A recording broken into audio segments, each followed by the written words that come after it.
Hello, എല്ലാവർക്കും നമസ്കാരം. ഈ വരുന്ന മാസങ്ങളിൽ PSC LD ക്ലർക്ക് പരീക്ഷകൾ ആരംഭിക്കുകയാണല്ലോ.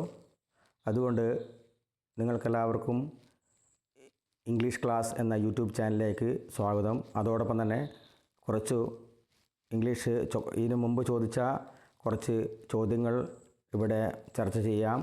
അത് നിങ്ങൾക്ക് വരുന്ന പരീക്ഷയിൽ നല്ല മാർക്ക് കിട്ടാൻ സഹകരിക്കും എന്നുള്ള പ്രതീക്ഷയുണ്ട്. നിങ്ങൾക്കറിയാം, ഇംഗ്ലീഷിലെ മാർക്ക് പ്രധാനപ്പെട്ട ഒരു നിർണായക മാർക്കായി വരുന്ന ക്ലർക്ക് പരീക്ഷയിൽ വരാം. ഇത് ഞാനിവിടെ ഈ ചാനലിലൂടെ ഡിസ്കഷൻ ചെയ്യുന്നത് കഴിഞ്ഞ മത്സര പരീക്ഷയ്ക്ക് ചോദിച്ച കുറച്ച് പ്രീവിയസ് ക്വസ്റ്റ്യൻ അത് അനലൈസ് ചെയ്യുകയാണ് ചെയ്യുന്നത്. അതിൻ്റെ അനുബന്ധ വസ്തുതകളും കൂടി നിങ്ങൾക്ക് അതിനോട് ചേർത്ത് വായിക്കണം. ഈ അനുബന്ധ വസ്തുതകൾ ഉണ്ടെങ്കിലാണ് മനസ്സിലാക്കിയാണ് കൂടുതൽ നിങ്ങൾക്ക് പരീക്ഷയിൽ ഈ ക്വസ്റ്റ്യൻ പാറ്റേൺ ഒരു വ്യത്യസ്ത പാറ്റേണിൽ ചോദിക്കുകയാണെങ്കിൽ നിങ്ങൾക്ക് അത് ആ ഭാഗത്ത് നിന്ന് വന്ന ചോദ്യങ്ങൾക്ക് ഈസിയായി ഉത്തരവ് എഴുതാൻ പറ്റും.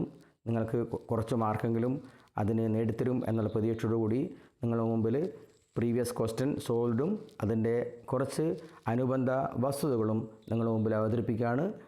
All the best. ഒന്നാമത്തെ ക്വസ്റ്റ്യനായിട്ട് കൊടുത്തിരിക്കുന്നത് identify the sentence given below.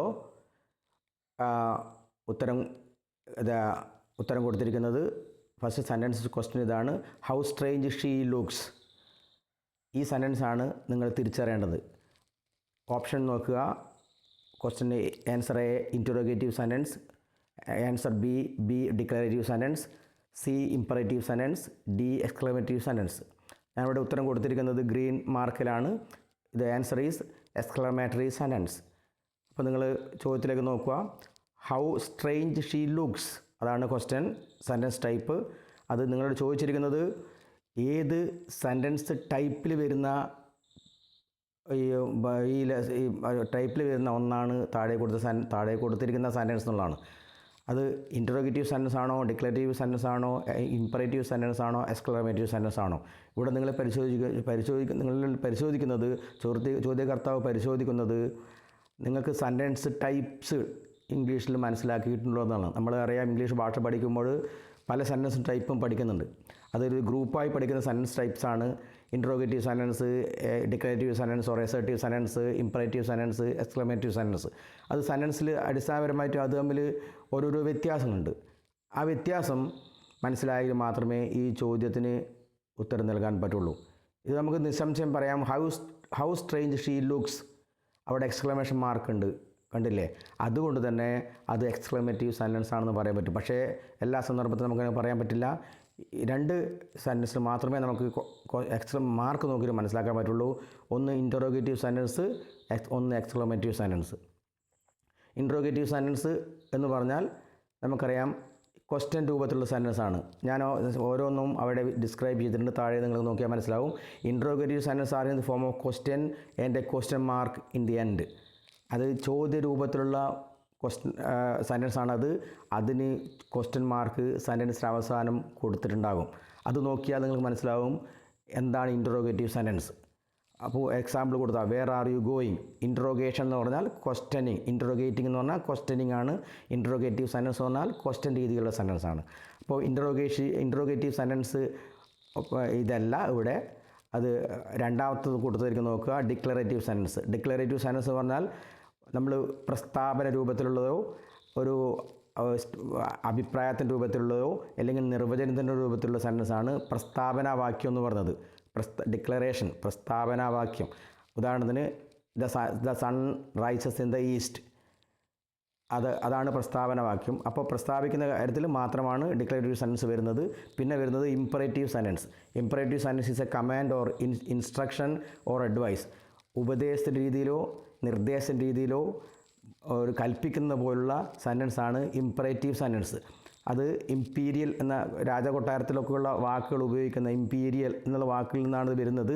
അപ്പോൾ ഇംപറേറ്റീവ് സെൻറ്റൻസ് ആജ്ഞാപിക്കുക. അപ്പോൾ close the door, release the prisoner എന്ന് പറയുന്ന പോലുള്ള ഒരു കൽപ്പന പോലെയുള്ള സെൻറ്റൻസാണ് ഇംപറേറ്റീവ് സെൻറ്റൻസ്. അപ്പോൾ അടുത്ത് വരുന്നത് എക്സ്ക്ലമേറ്റീവ് സെൻറ്റൻസ് ആണ്.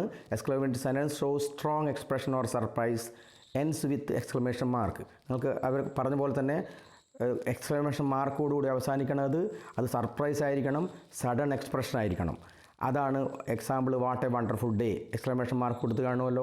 അപ്പോൾ ഈ 4 പോയിൻറ്റുകൾ നിങ്ങൾ മനസ്സിലോട്ട് പോയിട്ട് വേണം അത് നിങ്ങൾ ഈ ഒന്നാമത്തെ ചോദ്യത്തിന് ഉത്തരം നൽകാൻ. അങ്ങനെയാണ് എക്സ്ക്ലമേറ്റീവ് സെൻറ്റൻസ് എന്നുള്ള ഉത്തരം കിട്ടുന്നത് എന്ന ചിന്ത നിങ്ങൾക്കുണ്ടായാൽ അത് ഈസിയായി ഒന്നാമത്തെ ഉത്തരം നിങ്ങൾക്ക് നൽകാൻ പറ്റും. രണ്ടാമത്തെ ചോദ്യമായി വരുന്നത് the driver dash in that bus like your brother. Answer looks, looked, look, is looking. The answer is looks. The driver in that bus looks like your brother. ഇവിടെ കൊടുത്തിരിക്കുന്നത് സിമ്പിൾ പ്രസൻറ്റ് ടെൻസിൽ ലുക്സ് ലൈക്ക്, കാണപ്പെടുന്നു എന്നുള്ള usage ബേസിലാണ് ഇവിടെ ചോദിച്ചിരിക്കുന്നത്. വെറും theoretic grammar base അല്ല, usage base. അപ്പോൾ the driver looks likes your brother. നിങ്ങളുടെ ഡ്രൈവർ നിങ്ങളുടെ സഹോദരനെ പോലെ കാണപ്പെടുന്നു. ലുക്ക്ഡ് ലൈക്ക് എന്ന് വരില്ല, ലുക്ക് ലൈക്ക് എന്ന് വരില്ല. കാരണം ലുക്ക് എന്ന് മാത്രം ഒരു ടെൻസ് അവിടെ ഫോം ചെയ്യുന്നില്ല. പിന്നെ വരുന്നത് ഈസ് ലുക്കിംഗ് എന്ന് വരില്ല, കാണപ്പെടുകയാകുന്നു എന്നും പറയില്ല. പിന്നെ ലുക്ക്ഡ് പാസ്റ്റ് ടെൻസിൽ അങ്ങനെ കാണപ്പെട്ടു എന്നും പറയില്ല. അപ്പോൾ അങ്ങനെ യൂസേജിൻ്റെ അടിസ്ഥാനത്തിൽ ലുക്സ് ലൈക്ക് യുവർ ബ്രദർ എന്നാണ് വരിക. അതുകൊണ്ട് അത് ആ പ്രയോഗത്തിൻ്റെ അടിസ്ഥാനത്തിൽ നിങ്ങളത് മനസ്സിലാക്കി ഉത്തരം നൽകാവുന്നതാണ്. മൂന്നാമത്തത് did Alan get dash job he applied for. അവിടെ ഉത്തരം കൊടുത്തിരിക്കുന്നത് ദ എന്നാണ്. Did Alan get the job applied for. അപേക്ഷിച്ച ആ ജോലി അലാന് കിട്ടിയോ എന്നാണ് ചോദിക്കുന്നത്. അപ്പോൾ എൻ ഒരിക്കലും വരില്ല. കാരണം എന്ന് പറയുന്നത് ഒരു മുൻ പരിചയമില്ലാത്ത ഒരു കാര്യത്തെപ്പറ്റി സൂചിപ്പിക്കാനാണ്. അത് നമുക്ക് പരിചയമുള്ള ഒരു കാര്യത്തെപ്പറ്റി പറയുമ്പോൾ ദി ആണ് അവിടെ ചേർക്കേണ്ടത്. എൻ വ്യത്യാസം ഈസി ആയിട്ട് മനസ്സിലാക്കാൻ നമുക്കറിയാം. I went to a college എന്ന് പറഞ്ഞാൽ ഞാൻ ഒരു കോളേജിൽ പോയി എന്നുള്ള ഒരു ബന്ധമില്ലാത്ത കോളേജാണ്. I went to the college where I studied എന്ന് പറയുമ്പോൾ ഞാൻ പഠിച്ച ആ കോളേജിലേക്ക് ഞാൻ പോയി. I went to the college where I studied. അപ്പോൾ ദ എന്ന് പറയുമ്പോൾ മുൻപ് പ്രതിപാദിച്ച ഒന്ന് പറയുമ്പോഴാണ് ദ എപ്പോഴും വരിക. എൻ ഒരു പരിചയപ്പെടുത്തുന്ന കേസിലാണ് എപ്പോഴും എൻ വരിക. ഒരു രാജാവ് ഉണ്ടായിരുന്നു എന്ന് വരുമ്പോഴാണ് എന്നൊക്കെ വരിക. അപ്പോൾ did Alan get the job applied for. Simple option പോലെ തോന്നാം, പക്ഷേ തെറ്റാൻ സാധ്യതയുള്ളതാണ്. നിങ്ങളതിൻ്റെ ബേസിക് പോയിൻ്റ് നിങ്ങൾ മനസ്സിലാക്കിയാൽ അത് ഉത്തരം കൊടുക്കാം. ദി ആണ് അവിടെ ചേരുന്നത്. അടുത്ത് വരുന്നത് use the appropriate question tag. She has never seen him. Answer option നോക്കുക. Hasn't she, haven't she, has she, have she. ഒരു ഉത്തരം ഞാൻ ഗ്രീനിൽ കൊടുത്തിട്ടുണ്ട്. ഹാസ് ഷീ ആണ്. ഹാസ് ഷീ ആണെന്ന് നമുക്കറിയാം. ക്വസ്റ്റ്യൻ ടാഗിൻ്റെ ബേസിക് റൂള് പോസിറ്റീവ് സെൻറ്റൻസിന് നെഗറ്റീവ് ടാഗും നെഗറ്റീവ് സെൻറ്റൻസിന് പോസിറ്റീവ് ടാഗുമാണ് ക്വസ്റ്റ്യൻ ടാഗ് വരിക. അതായത് സഹായക്രിയ ചേർക്കുക, അതിൻ്റെ സബ്ജക്റ്റ് പ്രൊനൗൺ രൂപത്തിൽ ചേർക്കുക, ക്വസ്റ്റ്യൻ മാർക്ക് കൂടുക. അതാണ് ക്വസ്റ്റ്യൻ ടാഗിൻ്റെ ബേസിക് റൂള്. അപ്പോൾ പോസിറ്റീവ് സെൻറ്റൻസ് ആണെങ്കിൽ നെഗറ്റീവ് ടാഗും നെഗറ്റീവ് സെൻറ്റൻസ് ആണെങ്കിൽ പോസിറ്റീവ് ടാഗുമാണ് നമുക്കറിയാം. ഇവിടെ സെൻറ്റൻസ് നെഗറ്റീവാണ്. She has never scene. Never എന്നുള്ളത് നെഗറ്റീവിനെ കാണിക്കുന്നത്, ഒരിക്കലും കണ്ടിട്ടില്ല എന്നുള്ളത് കാണിക്കുന്നതുകൊണ്ട് തന്നെ പിന്നെ പോസിറ്റീവ് ടാഗാണ് വരേണ്ടത്. പോസിറ്റീവ് ടാഗാണ്. സബ്ജക്റ്റ് സിംഗുലറാണ് ഷീ ഉള്ളത്, അതുകൊണ്ട് ഹാസ് ഷീ ആണ് ഉത്തരം. അപ്പോൾ നെവർ സീൻ നമുക്ക് പലപ്പോഴും ഷീ ഈസ് നോട്ട് എന്ന് പറഞ്ഞാൽ മാത്രമല്ല നെഗറ്റീവ് സെൻറ്റൻസ് ആകുന്നത്. നെവർ പോലുള്ള മറ്റു വാക്കുകൾ നിങ്ങൾ പരീക്ഷ ശ്രദ്ധിക്കണം. ഇപ്പം റെയർലി, സ്കേഴ്സ്ലി, സെൽഡം അങ്ങനെയൊക്കെ വരുന്ന അതൊക്കെ നെഗറ്റീവ് സെൻറ്റൻസ് ആണ്. ആ നെഗറ്റീവ് സെൻറ്റൻസിന് ചേരുന്നത് പോസിറ്റീവ് ടാഗാണ്. അപ്പോൾ ഇവിടെ ആ നെവർന്ന് ചേർത്തത് നെഗറ്റീവ് ആയതുകൊണ്ട് തന്നെ ഇവിടെ ഉത്തരം ഹാസ് ഷീ എന്നാണ്. നെക്സ്റ്റ് വരുന്നത് choose the correct tense form. She dash him before you introduced them.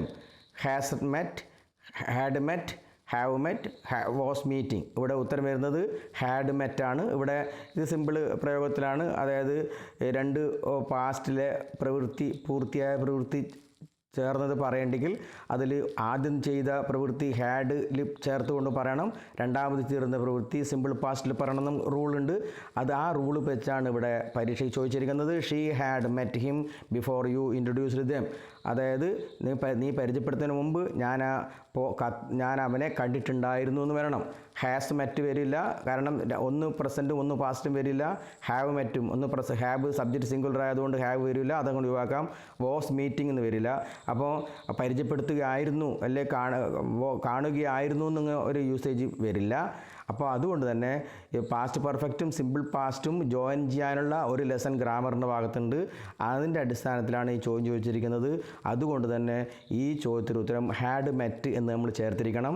അങ്ങനെ she had met him before you introduced dum. അതുപോലെയാണ് നമുക്ക് ഉദാഹരണമായിട്ട് പറയാൻ പറ്റുന്നത് I had written the address on the cover before I posted the letter. I had written the address on the cover before I posted the letter. ഞാൻ കത്ത് post ചെയ്യുന്നതിന് മുമ്പ് address എഴുതിയിട്ടുണ്ടായിരുന്നു എന്നുള്ള പോലുള്ള യൂസേജ് ആണ് ഇവിടെയും വരുന്നത്. അങ്ങനെ ഈ 5 പോയിന്റുകളും നിങ്ങൾക്ക് മനസ്സിലായിട്ടുണ്ടാവും എന്ന് വിചാരിക്കുന്നു. 5 ഗ്രാമർ പോയിന്റ് പറയുന്നതോടൊപ്പം തന്നെ അഡീഷണൽ പോയിന്റ് പറഞ്ഞിട്ടുണ്ട്. അതും കൂടി നിങ്ങൾക്ക് ഒരു അഡീഷണൽ അറിവായിട്ട് നിങ്ങൾ വരുന്ന LDC പരീക്ഷയെ സഹായിക്കട്ടെ എന്ന് ആശംസിക്കുന്നു. All the best. Thank you in the name of college class. Thank you. Okay.